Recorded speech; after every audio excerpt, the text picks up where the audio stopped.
Huai when he broke our engagement for the sake of a pure-hearted college girl. I accepted it. Everyone in the Beijing circle laughed at me. The Ku family's long-nurtured future daughter-in-law had actually been pushed aside by an ordinary person. They didn't know that to wreck a great ship, you only need to steer it into the wrong channel. Freed from the bonds of our engagement, I could finally take over Ku Corporation without hesitation. Oh, and I should thank that college girl if she hadn't messed things up by getting jealous and ruining the anklet, and with the cooperation of all the female CEOs, that ship wouldn't have sunk so quickly. 2 years later, when I walked into Ku Group wearing haute couture, the astonishment and nostalgia in Ku Huai's eyes were genuine. He smiled until his legs ached. You win. After all the twists and turns, you proved to me that you're still the one who suits me best. Let's get married. My fingertip tapped, signing the acquisition contract. I smiled lightly. Sorry, I'm not interested in stealing men, I'm interested in stealing men's jobs. Ku Huai took that girl's hand and appeared at our engagement banquet. His voice carried clearly through the microphone to every corner of the hall. Everyone, today I have an announcement to make. My engagement with Shen Haiyan ends here. At those words, the hall erupted. I stood opposite her, only separated by 3 tiers of champagne glasses. Life blurred into a mess. I couldn't hear anything clearly except the tiny popping of bubbles in the glass, painfully sharp, each one hitting my chest with a dull thud. Ku Huai didn't look at me. All his attention was on the girl at his side.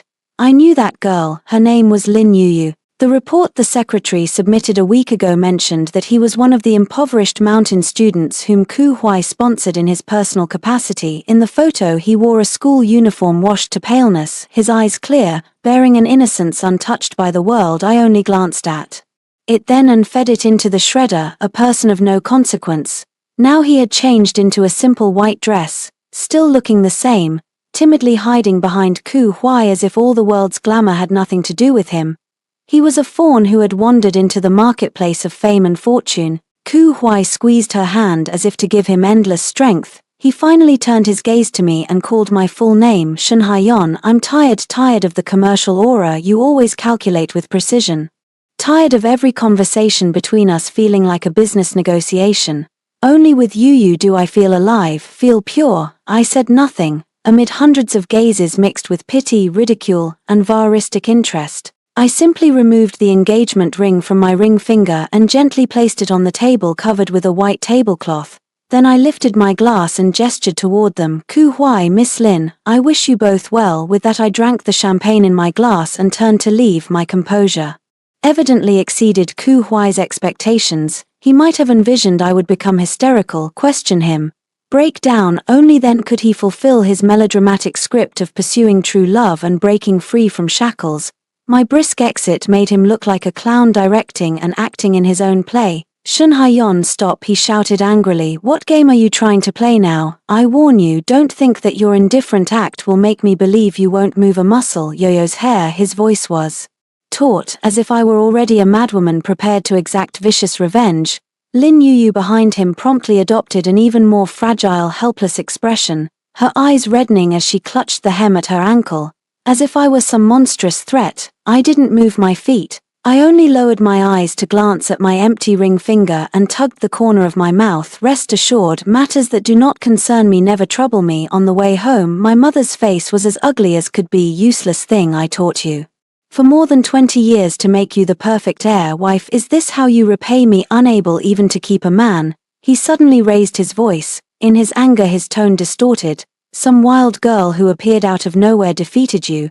You have utterly disgraced the Shen family today. I leaned against the car window, watching the rapidly receding streets, neon lights flickering across my face. I didn't argue because in his eyes I had never been his daughter, only an investment he had poured half his life into. While other children rolled on the grass, I was locked in the music room, playing a piece 100 times. My small fingers rubbed raw, the blisters burst and scabbed over, then were rubbed open again. When my mother came to see me, she never asked if my hands hurt. She only asked the teacher where my progress ranked among children my age. She stood behind me holding a ruler. If I played a single wrong note, that wooden ruler would fall mercilessly on the back of my hand. He said, Shen Hanyang, you must remember, every step you take must be flawless. Your value is reflected in these details.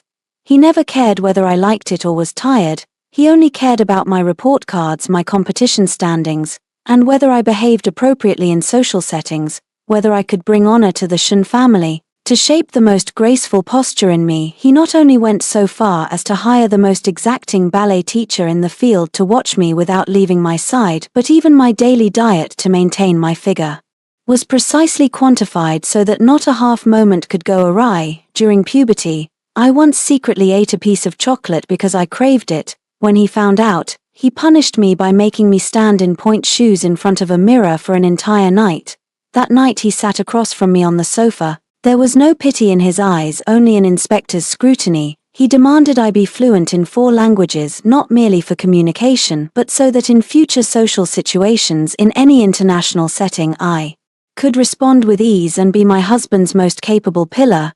She had me study finance, business management, even psychology so I could read people and financial statements, to grip tightly both my husband's heart and money, piano, chess, calligraphy, painting, tea ceremony, floral art, equestrianism, golf, everything celebrated by high society I had to do at the highest level. I kept a constant smile, moved with grace, spoke appropriately. I could not display the willfulness or temper of an ordinary girl. Because a commodity is not allowed to have flaws, I became the other family's child spoken of by others, the model for all socialites. The marriage alliance with the Koo family was his proudest deal. The Koo family was truly a top-tier aristocratic house. This marriage could catapult the Shun family to become a new elite in their circle. To that end, he began preparing 3 years in advance, studying Koo's preferences, having me learn the painting styles he liked, acquaint myself with the classical music he favored, even imitate the Koo family maid's cooking. I did so well that the Koo parents praised me endlessly, deeming me the unrivaled choice for the future mistress of the Koo household. Everyone envied him. They said he, called Fang, had raised an impeccable socialite. Those compliments were once his proudest medals, but now those medals, along with his pride, were ripped to shreds publicly by the Koo family. What were you thinking at the time? The car stopped at a red light. My mother asked me in front of so many people, Koo, why humiliated you? Humiliated our Shun family. Why didn't you cry or make a scene? If you had shown even a little bit of grievance or reluctance, public opinion would have sided with you. He has status to protect. Even if he wanted to shield that little temptress, he would have to think twice. His tone was full of exasperated disappointment, as if he hated that steel couldn't be made from iron. And you, one blessing and you turn and walk away. Are you trying to show magnanimity? Shen Hanyang, those tactics I taught you, you've learned them into a dog's belly. Your composure and dignity are worthless at a time like this. I watched the well-maintained face tense with muscles from agitation. What angered him wasn't that my fiancé abandoned me. Wasn't that my feelings were hurt. He was angry that I didn't immediately and in the most effective way try to salvage the loss and manage the crisis. I answered calmly, Mom, that would look bad, really bad. She seemed to hear the world's biggest joke. How much is face worth compared with the Koo family marriage? A momentary loss of face is nothing. As long as it would make her change her mind or ruin his reputation, you could kneel and beg him. I taught you too well, so well you're perfect like a mannequin, without any human warmth. Men say they like sensible women, but in their hearts they prefer those who cry, make a scene and act coquettishly. Look at that Lin, she clearly knows how to show weakness. A few tears and Koo Hui softens. You're like a stone, cold and hard. His words are like a dull knife cutting at my nerves again and again. To meet his ideal I suppressed every instinct, smoothed every edge, and became the person he wanted. In the end that became my original sin of failure. It turns out the saddest thing about a product isn't a flaw, but being so perfect you lose your soul and become boring to the buyer. The car slowly drove into the gate of the Shun family villa. The driver opened the door. My mother got out first, her high heels crunching on the gravel with a crisp, impatient sound. I followed behind him, looking at his decisive back, and suddenly spoke. Mom. His steps faltered, but he didn't turn around. If I weren't your daughter, just an ordinary girl, would you pity me if something like this happened today? The air was quiet for a few seconds before he finally turned his face. The streetlight outlined his cold, hard jawline. Shen Hanyang, stop with that useless self-pity. There are no IFS in this world. Having said that, he walked into the brightly lit house without another glance. I stood where I was. The bone-piercing night wind swept over me, carrying fine flakes of snow that stung my cheeks. I pulled at the thick cashmere coat I was wearing, 6 figures at retail. The saleswoman said it was the top cold-resistant model, able to withstand temperatures well below -10, but I tightened the collar and still felt cold, the chill running from my fingertips down into the seams of my bones, as if even my blood would freeze. The farce of the engagement banquet became the city's headline. When the stock market opened, Shun Group's shares fell in response, erasing nearly 100 million in market value within half an hour. Rumors of the Koo family's intent to withdraw investment spread loudly through various channels. Like a virus, it circulated in our circles. Every business partner's call grew cautious and distant. Overnight, Shun Jiao went from a prospective lead in a powerful alliance to the joke of high society. In the living room, my father, Shun Zhenhua, sat leisurely in the main seat sipping tea. Beside him sat a young man whose features bore some resemblance to his, though darker in expression. That was my father's illegitimate son Shun Yi. Kept elsewhere, my mother, who had just finished a full day of shareholders' meetings, still wore immaculate makeup, save for the bluish-black circles under her eyes that betrayed undeniable fatigue. She looked at the young man with an icy gaze. Shun Zhenhua, what do you mean? My father set down his teacup, his voice calm and even. What's wrong with my son coming home for a meal? Xiao Yi, go say hello to your sister. Shun Yi rose awkwardly, his eyes sweeping past my mother's face before finally landing on me as he mumbled my name. My mother snorted coldly and ignored him, staring at my father. You're finally not pretending. Pretending, he replied. My dad wiped his hands with a napkin. Li Wenyin, if your father hadn't forced me back then, do you think you could have taken Madame Shun's place? I've put up with you for over 20 years, that's enough. Now your daughter has ruined the alliance with the Koo family and caused Shun Jiaqing to ridicule the company's plunging stock price. Can your position in the company still hold? His words were like knives, aimed precisely at my mother's most painful spot. After my grandfather died, my mother's family had already declined. Much of his power in the Shun Group depended on the marriage between me and the Koo family. Now that most important pillar is broken, that directly shakes his position in the company and gives my dad a perfect opportunity to openly bring his 18-year-old illegitimate son into the family. My mother's expression turned completely grim. Shun Zhenhua, you're taking advantage of the situation. I'm only thinking of the company. My dad shrugged nonchalantly.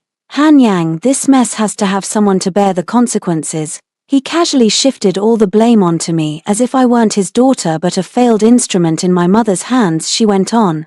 Starting tomorrow, Xiao Yi will join the company, beginning as a project department manager. Help him along, that's his ultimate goal. Using my failure to pave the way for his illegitimate son. My mother trembled with rage, pointing at Shun Yi. If you want him in the company, don't even think about it. I've already discussed this with several board members. Your opposition is invalid. My mother's face went deathly pale. He knew his days were numbered. The air in the dining room froze. The servants kept their heads down, breathing cautiously. I watched my father's smug face, my mother's barely restrained brink of collapse composure, and the hungry yearning in the eyes of the boy called Shun Yi. There was no place for me in this family. I had always known I was merely a tool my mother used to solidify her standing and a weapon my father used against her. Now that the tool no longer worked, the target had lost its purpose. I spoke up. Dad, give me the European luxury goods division. That department was a notorious hot potato in the Shun Group. Years of losses. On the verge of collapse, whoever took it on was unlucky. Several past heads had resigned in disgrace. It had become a tacit internal exile. My mother immediately objected. Nonsense, what are you going to do there? It's a bottomless pit. She probably thought I was giving up on myself. But my father became interested. He narrowed his eyes and studied me as if appraising the remaining value of an old object. Oh, you wanted to go? I answered frankly. Having you and the board handle domestic business is enough. If I go to Europe, I at least won't be an eyesore. I spoke plainly. My father laughed, a genuine, unreserved laugh from the heart. He hesitated hardly at all. Fine, the domestic business will be run as a separate account. The group won't give you another penny of investment. You'll bear your own profits and losses. This is no different from making me walk away with nothing, leaving a mess to fend for itself. My mother opened her mouth to say something, but my father stopped her with a look. It was decided. Let him go try his luck. It's better than staying home and bringing shame on us. That sentence utterly declared my worth. My father took Shun Yi upstairs to see the room prepared for him, eagerly introducing it. My mother sat dazed in her place, staring at the cold remains on the table. I stood up and walked up the stairs alone. I once thought that if I did well enough, I would be recognized, given a little love. Now I understand that I was wrong from the start, for a child who is not expected no matter how well they do, it's all in vain. From now on I will live for myself. Before I go to Europe, I have 1 month to hand over the domestic business. During that month, Ku Huai and Lin Yoyo's names dominated every media outlet. There were many versions of the story, but the core was the same. Ku Huai was the brave Prince Charming, Lin Yuyu the pure Cinderella, and I was the pitiful and hateful discarded woman of a wealthy family. I didn't care. Public opinion was nothing to me, just wind that passes by, leaving no trace. The most urgent thing on hand was a project with the Ku Group that needed finishing. It was the one I had been responsible for, full of tangled data and personal connections that had to be handed over in person. I had my secretary arrange to meet Ku Huai at a cafe near the company. When the waiter came, I spoke automatically: an iced Americano, no sugar, no milk, and another cappuccino, extra sugar and plenty of cinnamon powder. Only after the words left my mouth did I realize the latter was Ku Huai's taste. Ku Huai, sitting across from me, leaned against the back of the sofa, arms crossed over his chest, studying me with a scrutinizing look. Shen Hanyang, why bother? I know you still have feelings for me, but it's impossible between us now. Your clinging, pestering behavior is truly undignified. He seemed to relish this condescending posture, enjoying the thrill of putting me beneath his feet, as if that would further prove he made the right choice. But this was only what my mother had once forced on me in fright. She made me memorize all of Ku Huai's preferences down to the smallest detail, insisting I internalize them so I could attend to his moods and tastes at any time. Over time it became muscle memory, a conditioned reflex that didn't require thought. I wanted to explain, but I feared it would bring up too much, and I didn't have the time. After all, I had other things to do. At that moment a gentle young woman stepped in. Huai Lin Yuyu appeared as if on cue. She wore a simple cotton dress, her face unadorned, looking clean and innocent. He stopped in his tracks when he saw me sitting opposite Ku Huai. His eyes quickly reddened. He lightly tugged at Ku Huai's sleeve, his voice trembling with tears. Huai, am I interrupting you? Ku Huai turned and took Lin Yoyo's hand, pulling her into his arms and soothing her softly. Don't overthink it, I'm just clearing things up with him. After saying that, he lifted his head and his gaze toward me grew several degrees colder. Shen Hanyang, I hope you face reality. Yuyu is simple-minded and easily prone to wild thoughts. I don't want him to be hurt because of you. Let the past stay in the past. Stop these pointless struggles, they don't do either of us any good. Their one-man show played out loudly while I watched like an outsider. In that moment I finally understood the awkward fate of NPCs in boss-centric dramas, until a waiter brought coffee and broke the uncomfortable standoff. I pushed the cappuccino piled high with cinnamon powder across to him, then slid the handover documents for Xinghe Bei over as well. Mr. Ku, shall we begin? My voice was calm and flat, devoid of emotion. I had another meeting at 3 in the afternoon. The affectionate smile on her face froze. She eyed me suspiciously for a few seconds, and in the end picked up the documents. Lin Yuyu nestled against her side, stealing glances at me from time to time with startled fawn-like eyes, as if I were some man-eating monster. Luckily the handover went quickly. The files were well organized. I used different colored tags to mark all the key points and potential risks. He only needed to sign. Ku Huai flipped through faster and faster, his brows knitting ever tighter. This was not the composure of a heartbroken woman. The document was professional, calm, and airtight. After signing the last character, he closed the folder and set it heavily on the table. He seemed to want to say something but couldn't find the right words. I didn't give him a chance to form them.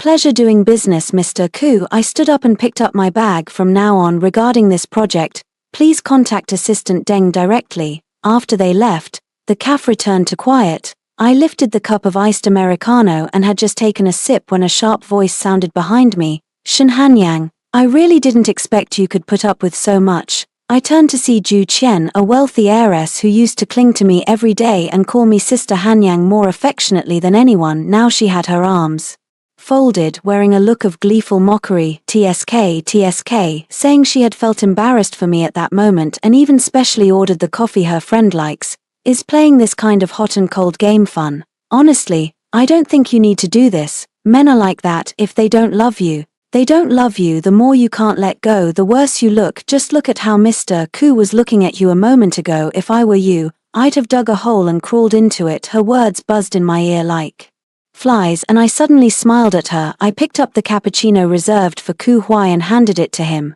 Do you like it? I asked. Ju Chen was stunned, not understanding my meaning. I pushed the cup forward again, my smile unchanged. This cup of coffee, along with Koo Hwai himself, if you want them so much, I'll give them to you both. See if he will, like he did with me, give you the status of breaking free and pursuing true love. Ju Chen's face instantly flushed dark as liver. I withdrew my hand and set the cup steadily on the table. Then turned and left. Koo Hwai ostentatiously brought Lin Yuyu into high society. Lin Yuyu was the complete opposite of me. The rules I had spent more than 20 years learning left no trace on her.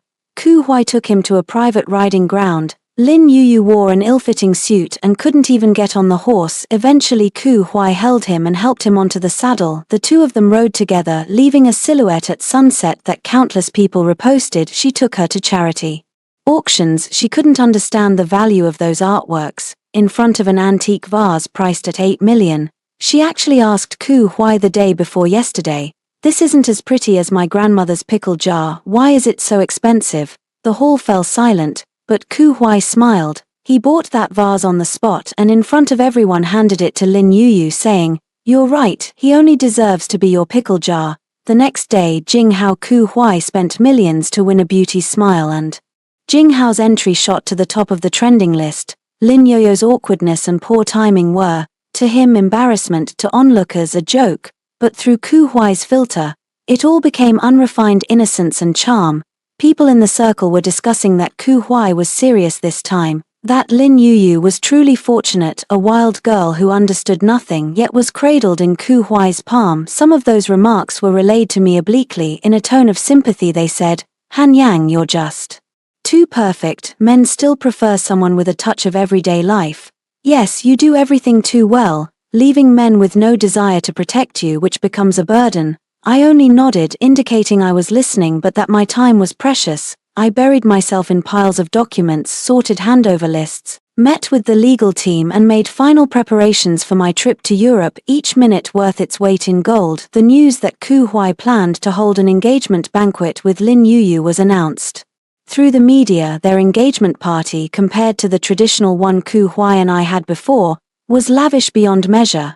I thought this would have nothing to do with me, until Koo Hwai called personally, "Shen Hanyang, I'm getting engaged to Yuyu. Congratulations." My reply was concise, betraying no emotion. There was a few seconds silence on the other end. He seemed dissatisfied with my reaction. "The engagement banquet, I hope you can come." I checked my planner. Next Saturday was my flight to Paris. "Sorry, I'm not available that day." There was a few seconds of silence on the other end of the line.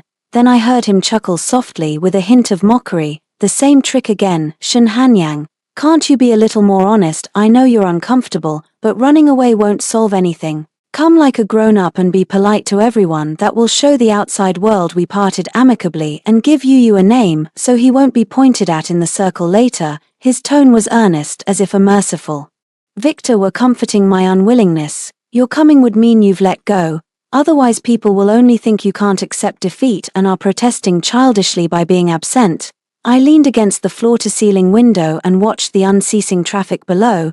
They were like tiny points of light gathering into rivers, flowing toward their own destinations. "Koo Hwai," I said calmly, "I'm simply unable to make my flight, this afternoon's flight," he repeated, the doubt in his voice almost spilling over. "You're now sidelined by your father. What core tasks do you still have that require a business trip? Stop sulking." He had completely fallen into his own logic. In the world he constructed, all my actions had to be related to him. I suddenly felt very tired. Explanation is one of the most useless things in the world, especially when the other side has already written the script for you. I checked my watch and reminded him, "Director Koo, if that's all, I have an international meeting to attend." He probably didn't expect me to adopt such a businesslike tone. He paused and his voice grew cold. "I'm not consulting you, I'm notifying you. You must come." I hung up immediately. Not long after, several long text messages came through from Koo Hwai's number. Their content was vicious. "Shen Hanyang, Don't shamelessly refuse kindness. I know you hate me and hate you even more, but do you think hiding and not meeting will change anything? I've seen your little tricks many times, they're just to make me think you don't care so I'd feel guilty. I told you it's impossible. Sending you an invitation was giving you a dignified way out. I hoped you would come and sincerely bless us in front of everyone so people wouldn't whisper behind your back, and it would give him a title of sorts. Do you understand? It's good for you too, at least it lets you keep your last shred of face in the circle. I read the message and deleted it, because I simply didn't care about him. On the day of the engagement banquet, the whole city was watching. The Koo family had booked the most prestigious rooftop garden hotel in the city center, and the media's long lenses were ready. From daytime live streams and discussions of this once-in-a-century engagement flooded everyone's screens on social media. Almost everyone expected me to appear. They wanted to see if I would dress up and put on a fake smile or come in distraught and a mess. They even designed hundreds of entrance scenarios and revenge scripts for me, but unfortunately I disappointed them. At the same time, I was on a flight to Paris. When the plane landed at Charles de Gaulle Airport, it was morning there. When I turned on my phone, countless messages poured in and the screen kept vibrating. I ignored it and headed straight for the exit. My assistant was already waiting, took my luggage, handed me a hot coffee and the latest business report. President Shen, the materials for the European division are all here, and the apartment has been arranged near the company. Thank you for your hard work. I opened the report. The deficits were alarming, but that did not depress me, rather it gave me a sense of having control over the bottleneck.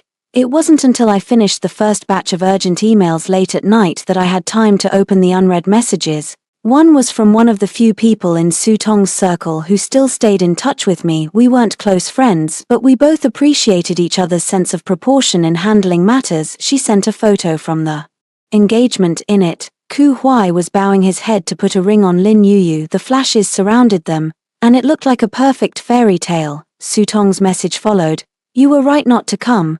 Koo Hui looked absent-minded throughout the event, and when toasting he smiled more painfully than he would cry, his eyes constantly darting toward the door. He must have thought you'd come and he could watch you devastated, but you simply didn't care about him at all. His little vanity wasn't satisfied.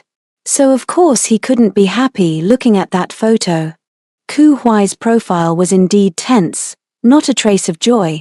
I certainly wouldn't foolishly imagine that he was down because of my absence. He was merely angry that his most important audience hadn't shown up. The carefully staged play he'd crafted to showcase his breaking free to pursue true love had lost its most crucial reaction. The scene became ridiculous and incomplete. Su Tong messaged me again saying, honestly, I still can't figure it out how well you two suited each other. A match made in heaven. How could it fall apart? He and Lin Yuyu being together, someone of that kind who can't be shown in public. Sooner or later there will be regret, won't there? I can't answer that. Perhaps when he realizes the passionate part of love has faded and only a mess remains, there will be a fleeting moment of remorse. But what does that have to do with me? I never regret, because Koo Hui and I are fundamentally different people. What he pursues is the emotional value packaged as true love. What I want is actual power I can hold in my hands. Our marriage agreement, to me, was the quickest shortcut my mother mapped out for me to obtain that power.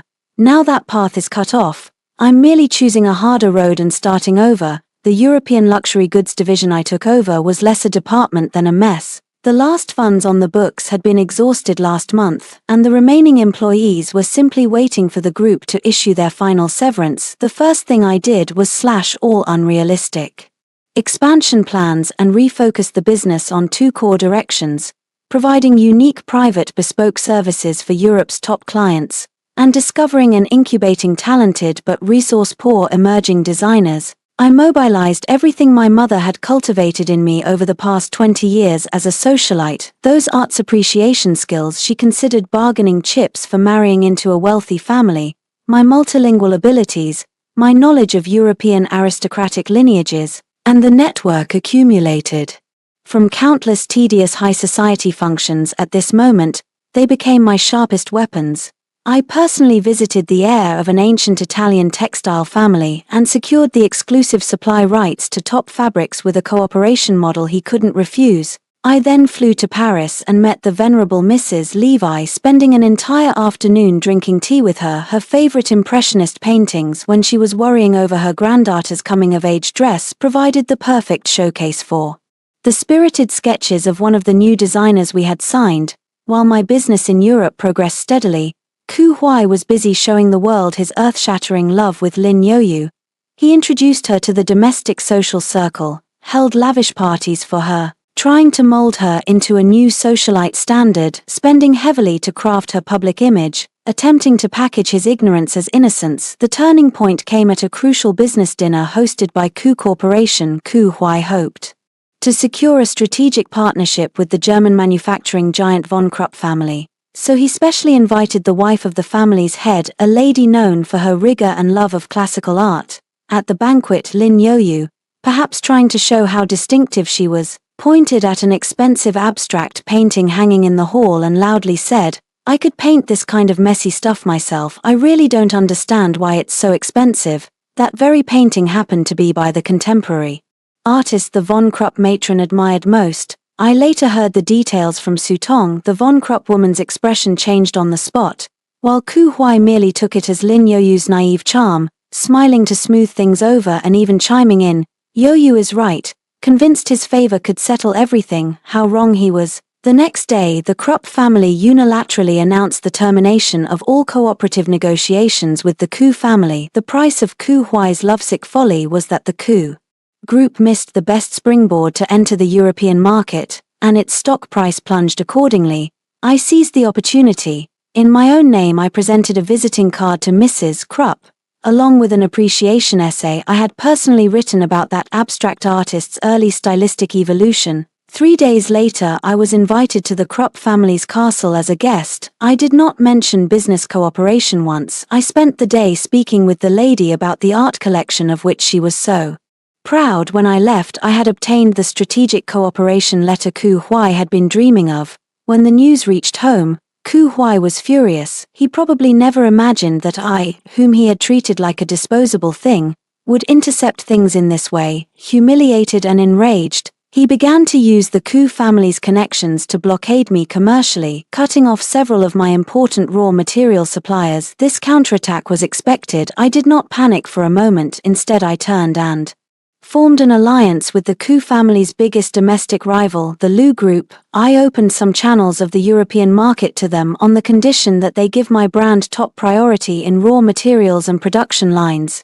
Immediately after, through my media friends in Europe, I discreetly leaked a story framing the breakdown of the Ku Group's cooperation with the Krupp family as a scandal caused by a femme fatale, leading to chaotic corporate management. I fed this precisely to several domestic financial outlets that thrive on rumor and sensationalism. A public outcry over the scandal, that major business decisions were ruined by nepotistic relations, became one among the final straws, triggering another round of precipitous drops in their stock price.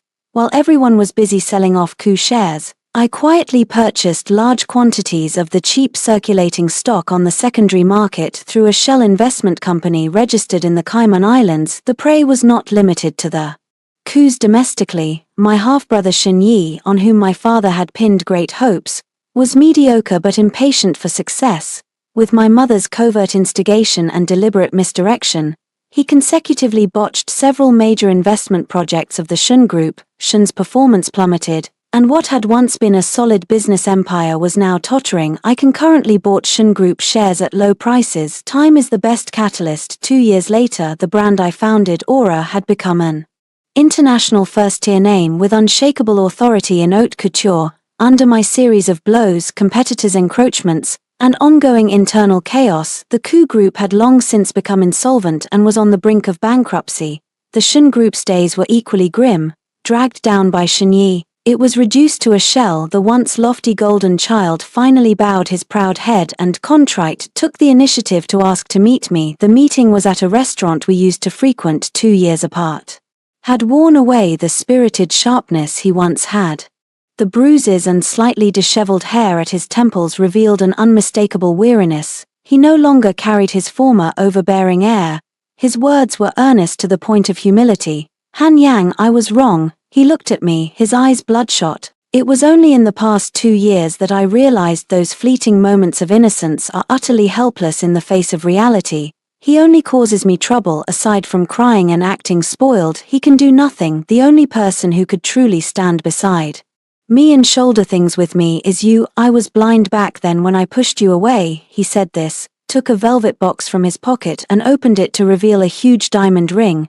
Hanyang, can we start over? Marry me, together we can surely revive the Koo family business. He thought that my 2 years of enduring hardship and plotting had been solely to prove to him that I was better than Lin Yuyu, to win his heart back. How laughable. A few days later my father and Shunyi came to see me in my office. They were both dejected, one sighing, the other downcast, lamenting Jia Koo's difficulties and listing the company's rotten accounts in detail. Finally, my father looked at me and, in a gentleness I had never heard from him before, said, Hanyang, in the past Dad was wrong. Given the family's current situation, only you can save us. Come back, I'll give you the CEO position. If you're willing to act, you can clean up the mess that is the Shun firm. Shunyi agreed from the side, his face full of unwillingness but forced humility. Sister, I was immature before, don't hold it against me. I looked at their faces, each servile and calculating, and felt no ripple of emotion, even finding it a bit tedious,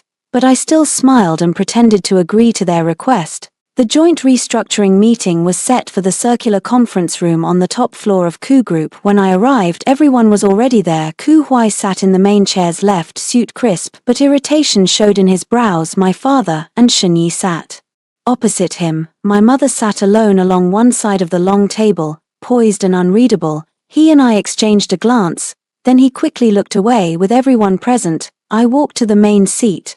Behind me a huge floor-to-ceiling window cast my shadow across the table, overshadowing everyone there. Ladies and gentlemen, I began, my voice not loud but sufficient to quiet the room.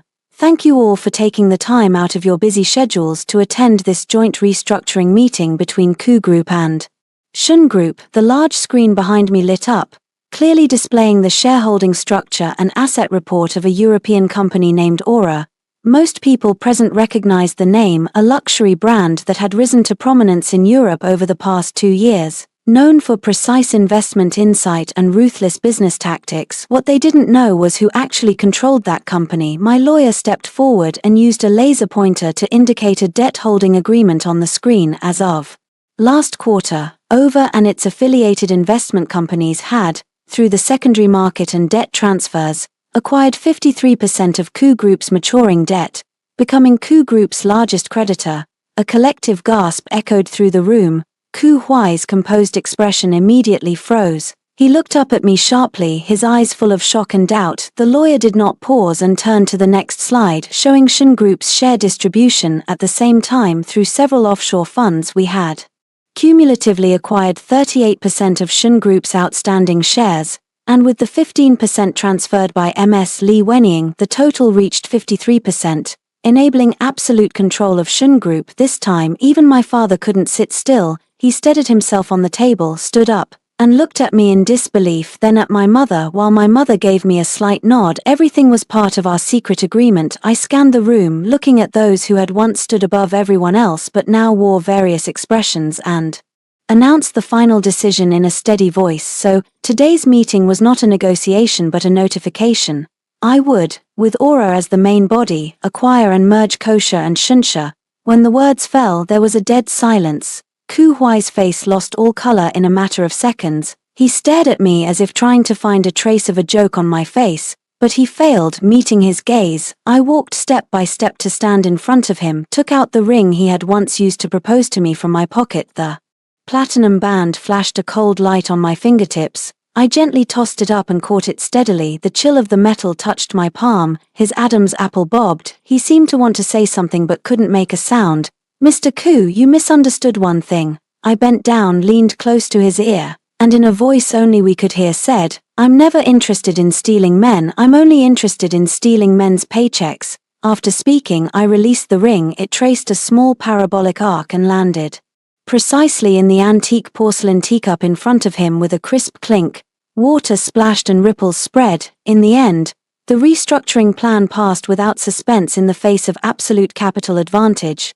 The core assets of the Koo Group were split and merged into the new group at a very low price. While the remaining non-performing assets and massive debts were left to Ku Huai himself, he was completely bankrupt, falling overnight from a favored son of heaven to the biggest joke in the circle. I heard that Lin Yuyu moved out of their villa the day after his bankruptcy. He soon found a new target, another wealthy heir. He complained to others that Kuan had tricked him. He said he too was a victim. His naive tend fragility, which he had depended on to survive, looked cheap and ridiculous once the shelter of money was gone. As for Shin Jiasin, the first thing the group did after its establishment was announce an organizational restructuring. The first layoff notice I signed was for him. The reason given was insufficient capability, errors in judgment in past investment projects that caused the company irrecoverable huge losses. My father watched from the office window as security escorted him out of the company building.